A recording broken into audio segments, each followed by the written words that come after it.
The binder actually originated from a co-design event. We had over 70 family caregivers, patients, and healthcare providers, and really we were trying to look at ways to improve family caregiver experience and engagement. And so they chose and prioritized 3 themes that they wanted to improve.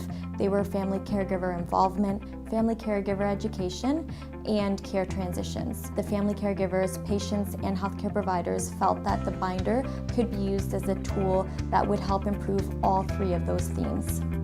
We trialed the care binders on a small number of patients and families at Parkwood Institute in the geriatric inpatient and outpatient settings. The binder acts as a place where the staff, no matter what discipline they're from, can put the information together in an organized manner. As what I had been hearing for quite a long time from our teams was that there was no place to put this information, and that it was often scattered at the bedside, or patients had some information or educational material stuffed in their bag with their clothing and belongings. All the papers they receive for education or their schedules is put into this binder so they know it's a one place to look if they needed any information. So it has helped in that organization, kept them on track, scheduling. We don't find it has added much to anybody's workload. We were documenting that same information anyway, and so it didn't take on anything more time-wise, and it's actually saved time because it's there for the patient. We can refer back to it. The tools vary depending on the care area that the binder is being implemented in, but the care areas that we piloted and we trialed on, we had, for example, a roles list. We heard from family caregivers that they were often confused when there was a lot of different people coming into the room. They didn't know who they were or what they did, and so they wanted something they could refer to that had very general terms as to who this person is and what their job description is. So the binder has improved the involvement with myself and family caregivers by allowing them to know who I am and how to contact me. A lot of times we want to reach out and we play telephone tag, but now it gives them a place to find my name, my phone number, and easily contact me at their convenience.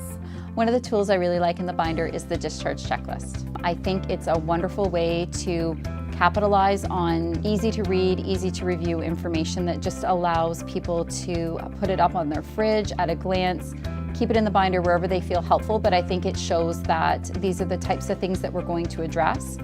These are the things you might want us to be addressing too, and it engages people. Like if you didn't see us recording something, you could ask that question, like how come this isn't indicated on my checklist, and that allows us again to have good conversation about what is or maybe isn't relevant to a patient's care.